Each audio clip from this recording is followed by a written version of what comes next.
నమస్తే welcome to special focus. దూసుకు వస్తున్న క్షిపణులు, చక్కర్లు కొడుతున్న యుద్ధ విమానాలు, మరణ భయం పరిచయం చేస్తున్న డ్రోన్లు అన్నీ కలిపి పశ్చిమాసియాను రగిలిపోయేలా చేస్తున్నాయి.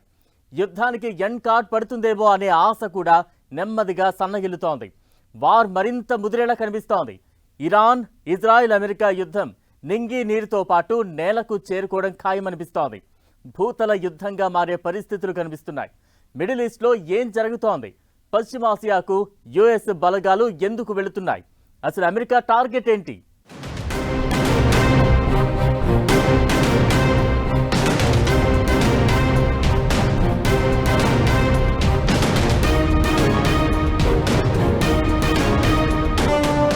ముదురుతోన్న ఇరాన్ అమెరికా యుద్ధం, భూతల యుద్ధం దిశగా మిడిల్ ఈస్ట్ ఉద్రిక్తతలు, పశ్చిమాసియాకు చేరుకున్న యుఎస్ బలగాలు, ఇరాన్లో భారీగా మోహరించిన అమెరికా సైన్యం, పశ్చిమాసియాకు చేరుకున్న మరో యుద్ధనౌక.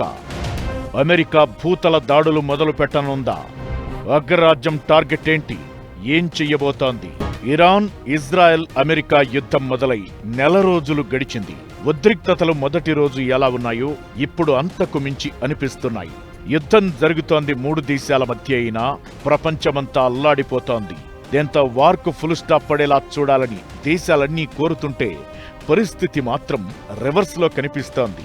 అమెరికా, ఇజ్రాయెల్ కలిపి దాడులు చేస్తున్నా ఇరాన్ తగ్గేదిలే అంటోంది. ఇలాంటి పరిణామాల మధ్య వార్ మరో కీలక మలుపు తీసుకునే అవకాశాలు కనిపిస్తున్నాయి. ఒకవైపు ఇరాన్తో చర్చలకు సిద్ధంగా ఉన్నాం అంటూనే యుద్ధాన్ని కొనసాగిస్తున్న అమెరికా పశ్చిమాసియాలో తన సైనిక శక్తిని మోహరిస్తుండడం కొత్త భయాలు క్రియేట్ చేస్తోంది. అమెరికాకు చెందిన అధునాతన యుద్ధనౌక యుఎస్ఎస్ ట్రిపోలి పశ్చిమాసియాకు చేరుకోవడం సరికొత్త అనుమానాలకు తావిస్తోంది. ఇందులో 2500 మంది మెరైన్లు ఉన్నట్టు తెలుస్తోంది. వీరి రాకతో ఇక్కడ మోహరించిన మొత్తం అదనపు బలగాల సంఖ్య 3500 దాటినట్లయిందని యుఎస్ సెంట్రల్ కమాండ్ ప్రకటించింది. గత 20 ఏళ్లలో పశ్చిమాసియాలో అమెరికా ఈ స్థాయిలో బలగాలను మోహరించడం ఇదే ఫస్ట్ టైం. యుఎస్ఎస్ ట్రిపోలి ఇప్పటి వరకు జపాన్ తీరంలో మోహరించి ఉంది. అత్యవసరంగా పశ్చిమాసియాకు తరలించాలని 2 వారాల కింద అమెరికా ఆదేశించింది. దీంతో ఇప్పుడది ఇరాన్ సమీపానికి చేరుకుంది. ఈ యుద్ధనౌకపై F-35 ఫైటర్ జెట్లతో సహా అనేక యుద్ధ విమానాలను మోహరించడానికి అవకాశముంది. యుద్ధనౌక యుఎస్ఎస్ బాక్సర్తో పాటు శాండియోగా నుంచి వచ్చిన ఇతర నేవీ యూనిట్లు, అదనపు బలగాలు కూడా ఈ ప్రాంతానికి చేరుకున్నాయి. ఇప్పటికే ఆ ప్రాంతంలో మోహరించిన అణుశక్తి విమాన వాహక నౌకలు యుఎస్ఎస్ నిమిడ్జ్, ఫోర్డ్ సరసన ట్రిపోలి చేరినట్లయింది. ఇవన్నీ కలిసి పశ్చిమాసియా ప్రాంతంలో అమెరికా సైనిక ఉనికిని బలపరుస్తున్నాయి. అమెరికా మరో విమాన వాహక నౌక అయిన యుఎస్ఎస్ హెచ్డబ్ల్యూ బుష్ క్యారియర్ కూడా పశ్చిమాసియా దిశగా ప్రయాణిస్తోంది.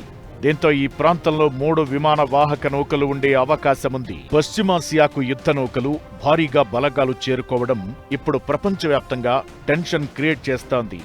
దళాలన్నీ చేరుకోవడంతో ఇరాన్పై భూతల దాడులకు అమెరికా సిద్ధమైనట్లు కనిపిస్తోందనే అభిప్రాయాలు వినిపిస్తున్నాయి. అయితే భూతల ఆపరేషన్కు ట్రంప్ ఆమోదం తెలిపారా లేదా అనే దానిపై ప్రస్తుతానికి క్లారిటీ లేదు. అయితే ఈ అంశాన్ని ఆయన పరిశీలిస్తున్నారు అనేది అర్థమవుతోంది. ప్రస్తుతం పశ్చిమాసియాకు చేరుకున్న 2500 మంది సైనికులు, 82వ ఎయిర్బోర్న్ డివిజన్కు చెందిన పారాట్రూపర్లు ఆదేశాలిచ్చిన 24 గంటల్లో ప్రపంచంలో ఎక్కడైనా ఆపరేషన్ చేపట్టే సత్తా ఉంటుంది. భారీ స్థాయిలో భూతల యుద్ధానికి దిగడానికి ముందు ఈ సైనికులు పారాచూట్ల ద్వారా ప్రత్యర్థికి సంబంధించిన కీలక స్థావరాలు, వైమానిక కేంద్రాల దగ్గర దిగి వాటిని ఖతం చేస్తారు. దీంతో తరువాతి సైనిక ఆక్రమణకు రూట్ క్లియర్ చేస్తారు.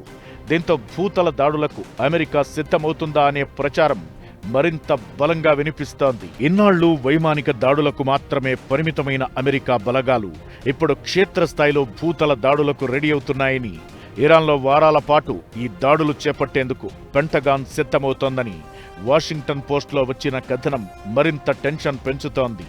స్పెషల్ ఆపరేషన్ గ్రూప్స్, సాధారణ పదాతి దళాలు ఇందులో భాగంగా ఉండే అవకాశముందని తెలుస్తోంది. ఇరాన్ ఆక్రమణ లక్ష్యంగా అమెరికా దాడులు ఉంటాయా అంటే అలాంటి అవకాశం లేదనే అభిప్రాయాలు వినిపిస్తున్నాయి. అయితే కార్గ్ ఐలాండ్ను స్వాధీనం చేసుకునే దిశగా భూతల దాడులు జరిగే అవకాశముందనే చర్చ జరుగుతోంది. ఇరాన్ అతిపెద్ద చమురు టెర్మినల్ ఉన్న కార్గ్ ద్వీపాన్ని స్వాధీనం చేసుకుంటే ఇరాన్ ఆర్థిక వ్యవస్థను దెబ్బతీయొచ్చనేది అమెరికా ప్లాన్.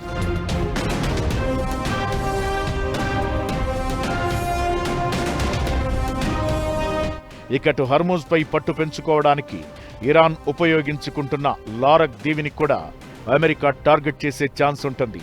ఇక్కడ ఇరాన్కు భారీ బంకర్లు, సరకు రవాణా నౌకలపై దాడి చేయగల పడవలు, జలసంధిలో నౌకల కదలికలను పర్యవేక్షించే రాడార్లు ఉన్నాయి. ఇకటు ఇస్ఫహాన్లో దాచి ఉంచిన యురేనియాన్ని స్వాధీనం చేసుకోవడానికి 82వ డివిజన్ పారాట్రూపర్లను అమెరికా యూజ్ చేసే ఛాన్స్ ఉందనే అభిప్రాయాలు వినిపిస్తున్నాయి. కార్గ్ ఐలాండ్ టార్గెట్గా భూతల దాడులకు అమెరికా రెడీ అయ్యే అవకాశాలు కనిపిస్తున్నాయి. అయితే ఈ ఆపరేషన్ అనుకున్నంత ఈజీగా జరిగే అవకాశాలు లేవనేది మరికొందరి అభిప్రాయం. ఇరాన్ మెయిన్లాండ్ నుంచి 25 కిలోమీటర్ల దూరంలో కార్గ్ ఐలాండ్ ఉంటుంది. తన దగ్గర ఉన్న డ్రోన్లు, క్షిపణులతో ఇరాన్ సైన్యం ఎదురు దాడికి దిగే అవకాశం ఉంటుంది. కార్గ్ ఐలాండ్ను స్వాధీనం చేసుకోవడం ఈజీ అయినా తన సైన్యాన్ని రక్షించుకోవడం యుఎస్కు సవాల్గా మారడం ఖాయం. నిజానికి ఇరాన్పై అమెరికా భూతల దాడులకు దిగవచ్చనే ప్రచారం కొన్ని రోజుల నుంచి జరుగుతోంది. ఇలాంటి టైంలో అమెరికా బలగాలను మరింత మోహరించడం హాట్ టాపిక్ అవుతోంది. ఓవైపు సైనిక చర్యలు పెరుగుతుండగా మరోవైపు అమెరికా, ఇరాన్ మధ్య చర్చలు కొనసాగుతున్నాయి. ఇలాంటి టైంలో భూతల దాడులు మొదలైతే యుద్ధం కొత్త మలుపు తీసుకునే అవకాశం ఉంటుంది. అదే జరిగితే ప్రపంచం మీద మరింత ప్రభావం పడుతుందనే భయాలు కనిపిస్తున్నాయి. దిగుతున్న బలగాలు, మోహరిస్తున్న యుద్ధ నౌకలు పశ్చిమాసియాలో ఎప్పుడు ఏం జరుగుతుందోననే భయాలు పుట్టిస్తున్నాయి. అమెరికా భూతల దాడులు మొదలు పెడితే ఇరాన్ రియాక్షన్ ఏంటి? ఏం చేయబోతోంది? వెల్కమ్ టు హెల్ అని అమెరికాకు సవాల్ విసరడం వెనుక ఇరాన్ ధీమా ఏంటి? భూతల దాడులు మొదలైతే జరగబోయేది ఏంటి? యుద్ధం ఎలాంటి మలుపు తిరిగే అవకాశం ఉంటుంది? భూతల దాడులు మొదలైతే జరిగేదేంటి? ఇరాన్ రియాక్షన్ ఎలా ఉండే ఛాన్స్ ఉంది? అమెరికాను ఎదుర్కొనేందుకు ఇరాన్ ప్లాన్ ఏంటి? భూతల దాడులతో యుద్ధం మలుపు తిరగడం ఖాయమా? ప్రపంచ దేశాల్లో వినిపిస్తున్న భయాలు ఏంటి? ఇరాన్ను తక్కువగా అంచనా వేసిందో, యుద్ధంపై వేసిన అంచనా తప్పిందో కానీ అమెరికాకు చుక్కలు కనిపిస్తున్నాయి. ఇజ్రాయెల్, యుఎస్ దాడులకు ఇరాన్ ఘాటుగా కౌంటర్లిస్తోంది. గల్ఫ్ దేశాలు అమెరికా స్థావరాలపై భీకర దాడులు చేస్తోంది. ఇరాన్ను ఎలా కంట్రోల్ చేయాలో తెలియక ట్రంప్ పడుతున్న ఇబ్బందులు అన్నీ ఇన్ని కావు. కార్గ్ ఐలాండ్ స్వాధీనం చేసుకుంటే ఇరాన్ను కంట్రోల్ చేయడం ఈజీ అని భావిస్తున్న అమెరికా భూతల దాడులకు సిద్ధమవుతున్నట్లు కనిపిస్తోంది. అమెరికా సైన్యం కూడా రంగంలోకి దిగింది. ఇలాంటి తరుణంలో ఇరాన్ పత్రిక అమెరికాకు ఘాటు హెచ్చరిక జారీ చేసింది. వెల్కమ్ టు హెల్ అంటే నరకానికి స్వాగతమంటూ టైటిల్ పెట్టి ఇరాన్ పైకి భూతల దళాలు ప్రవేశిస్తే అమెరికా సైనికులు శవపేటికల్లోనే తిరిగి వెళతారని వార్నింగ్ ఇచ్చింది. మరో 10,000 వరకు భూసేనలను మిడిల్ ఈస్టుకు పంపే అవకాశాన్ని పరిశీలిస్తున్నట్లు అమెరికా మీడియాలో కథనాలు వచ్చిన తరువాత ఇలాంటి హెచ్చరిక రావడం ప్రాధాన్యత సంతరించుకుంది. భూతల దాడులు రెడీ కనుక అవి స్టార్ట్ అవుతే ఏ రకంగా వెళ్తుందో మనం చెప్పలేం. ఆ సమయంలో అమెరికా, ఇజ్రాయెల్ విశేషమైన బాంబింగ్ కూడా మొదలు పెడతారు. ఆ 5 దేశాలు కూడా, అరబ్ దేశాలు ఎవరైతే అమెరికాతో ఉన్నారో వాళ్ళు స్టార్ట్ చేస్తారు. ఇదేదో ఒంటరిగా జరిగే పని కాదు. అన్ని విధాలుగా అమెరికా చాలా సీరియస్ యాక్షన్ తీసుకోవడానికి మొదలవుతుంది. అది ఇరాన్కి కూడా తెలుసు. ఎంతవరకు రెడీగా ఉన్నారు, ఎంతవరకు రెడీ లేదో మనకు కొన్ని రోజుల్లో తెలుస్తుంది. ఇరాన్లో భూతల దాడులకు అమెరికా రెడీ అవుతోందంటూ ప్రచారం సాగుతున్న వేళ దీన్ని అడ్డుకునేందుకు ఇరాన్ సన్నాహాలు మొదలుపెట్టినట్లు తెలుస్తోంది. దీనిలో భాగంగా 10 లక్షల మందికి పైగా సైన్యాన్ని సిద్ధం చేస్తున్నట్లు సమాచారం. ఓవైపు చర్చలు కొనసాగుతాయి అంటూనే పశ్చిమాసియాలో ట్రంప్ తన సైనిక ఉనికిని విస్తరిస్తున్నారు.